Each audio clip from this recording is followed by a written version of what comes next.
किसी धर्म की भी उपलब्धता, विकास उसके ज्ञान पर निर्भर करता है, उसकी जागृति पर निर्भर करता है, उसके समाज के जागृति पर निर्भर करता है। यदि आप आज आपका आसपास का समाज जागृत है तो आपका धर्म फलेगा, फूलेगा। आप अपने धर्म के प्रति सचेत हैं, अपने धर्म के त्योहारों के प्रति सचेत हैं, तो आपका धर्म निश्चित बचा रहेगा। जब जब हमने अपने धर्म को, धर्म के चाहने वालों को, उसके उपासकों को, उसके बताने वालों का निरादर किया है, उनको इग्नोर किया है, या जिस भी धर्म ने कभी ऐसा किया है, वह ज्यादा समय त्योहार किसी भी धर्म के लिए उसकी रीढ़ की हड्डी का काम करते हैं, लोगों को संगठित करने का काम करते हैं। त्योहार, पहली बात तो हमारी किसी से दुश्मनी होनी ही नहीं चाहिए। हरि को भजे सो हरि का होए। तो त्योहार धर्म को मजबूत करते हैं, समाज को मजबूत करते हैं, प्रेम की भावना को बढ़ाते हैं, एक दूसरे से मिलन का योग बनाते हैं। ऐसे में यदि आप भी चाहते हैं कि निश्चित धर्म बढ़े, और धर्म बढ़ेगा तो आपकी रक्षा होगी। आपने देखा होगा, ऐसा नहीं है कि कश्मीर पर पहली बार कोई फिल्म बनी है।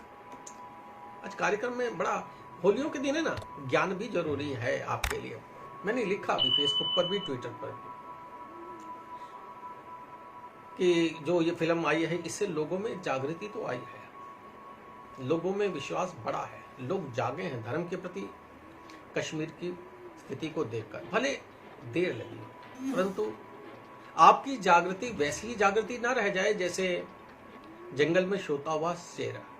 लोग कहते हैं हिंदू शेर है, हिंदू शेर है, परंतु ये शेर वैसा ना रहे कि खाया पिया, मुंह पे झाड़ा, मुंह पे पंजा मारा, झाड़ा, और फिर वो नींद में चला गया। ऐसी जागृति नहीं होनी चाहिए। जागृति कैसी होनी चाहिए? अब आपको जागना होगा धर्म के प्रति।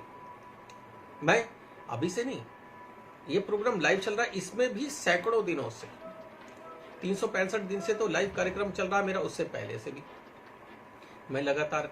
कुछ लोग कहते हैं कि गुरुजी आप इतना गर्म बोलते हो। मैं बिल्कुल बोलता हूँ। धर्म की जागृति के लिए कई बार नीम कड़वी रोगों का नाश करने वाली होती है, और धर्म की जागृति के लिए आपका सोना ही आपके धर्म की हत्या है। आप अपने धर्म की हत्या स्वतः कर रहे हैं। आपका संगठित ना होना, अपने धर्म पर विश्वास ना करना, जातीय मतभेद में बटे रहना, ये धर्म का नाश ही है, और कुछ नहीं। आज समय आ गया है कि आपको सबसे पहले भारतीय बनना होगा, सबसे पहले हिंदू बनना होगा, फिर आप बाद में ब्राह्मण बनिए, बाद में क्षत्रिय बनिए, वैश्य बनिए, शूद्र बनिए। लड़ाने की भावना नहीं होनी चाहिए। हमारे यहाँ कोई छोटा बड़ा नहीं, मैं बड़ी बार ये कह चुका हूँ, और बहुत सारे लोग, मैं बता दूं आपको, ना कोई शूद्र बुरा है, ना कोई वैश्य बुरा है, ना कोई क्षत्रिय बुरा है, ना कोई ब्राह्मण बुरा, और ये हम कभी लड़े भी नहीं। आपने देखा होगा सोशल मीडिया पर बड़े दिनों से बहुत सारे ऐसे लोग भी हैं जो नेशनल और इंटरनेशनल प्लेटफॉर्म पर नकली आईडी बना बनाकर हिंदुओं को भी आपस में लड़ा रहे हैं। बहुत सारे ऐसे हैं जो सही मायने में ना तो दलित है ना ब्राह्मण है।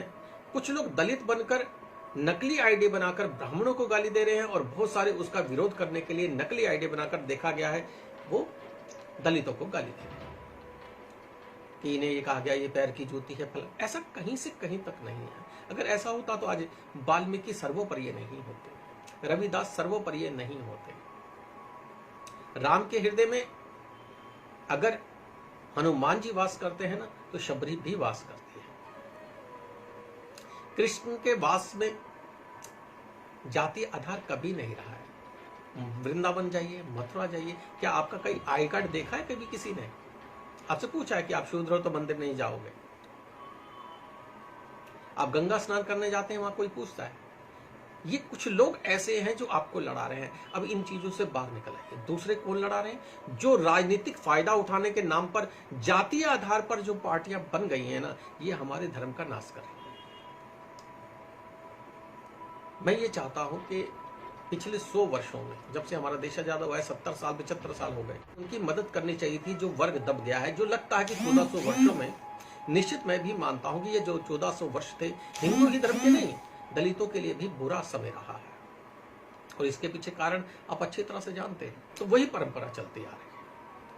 अब बहुत सारे लोग मैंने देखा बड़े मात्रा में, जो लोग महात्मा, बौद्धिस्ट महात्मा भी इस फिल्म को देखकर आए। बड़ी अच्छी बात है, जागृति हुई है, धर्म की जागृति होनी चाहिए और धर्मों के बचाव के लिए हमारा संगठित होना बड़ा जरूरी है।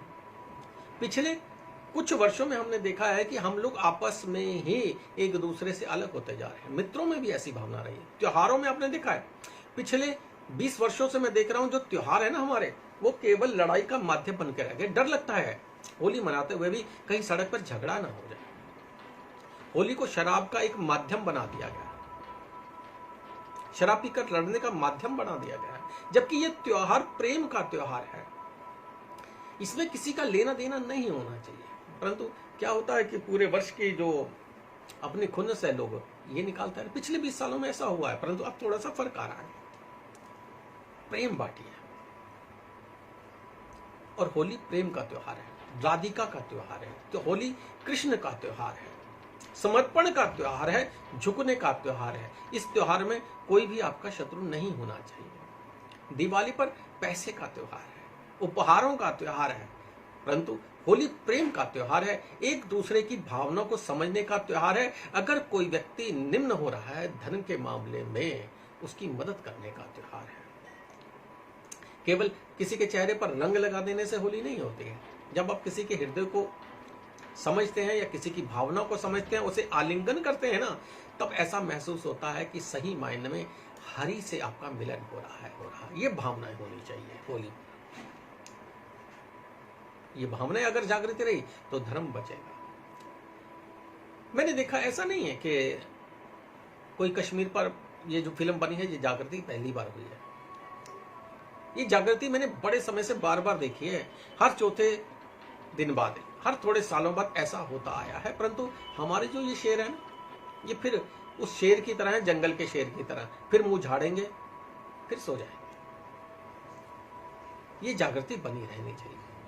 450 साढ़े 400 सालों बाद ये जो युग जा रहा है ना, ये तुलसी के लिए भी दुर्लभ युग है। तुलसीदास को हम कहते हैं, ये मानकर चलते कि बाबा तुलसी ने हनुमान जी के दर्शन किए, बाबा तुलसी ने अपने जीवन में श्री राम के दर्शन किए, उन्होंने राम कथा लिखी, रामचरित्र मानस का उल्लेख किया है, उन्होंने अपने जीवन में राम मंदिर के दुख को झेला है, ऐसी पुस्तकों में उन्होंने लिखा है। और आप और मैं जो पैदा हुए हैं 450 सालों बाद अपनी आंखों से पुनः श्री राम मिलन, राम मंदिर, राम लला का मंदिर बनते देख रहे हैं। राम मंदिर के 1992 आप लोगों को याद भी होगा, मैं भी था वहां।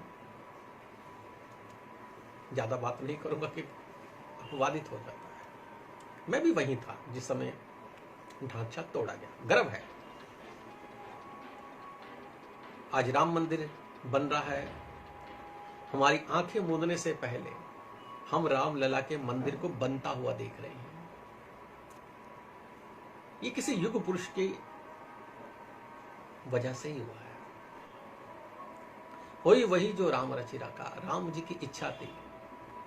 बहुत सारे लोग कहते हैं कि जिस समय त्रेता युग आया, जब भगवान राम ने जन्म लिया, तो जितने भी राम के प्रिय थे ना, जो राम को चाहते थे, राम से प्रेम करते थे, सभी जन्मे। और राम जब इस धरा को छोड़कर अपने लोक को गए तो सभी रोने लगे, और वो भी अपने अपने भगवान से, अपने इष्ट से प्रार्थना करने लगे कि प्रभु हमें भी ले जाइए। हनुमान जी यही रहे, उन्हें एक कर्तव्य दिया गया। शायद ये कर्तव्य वही था कि ये राम मंदिर को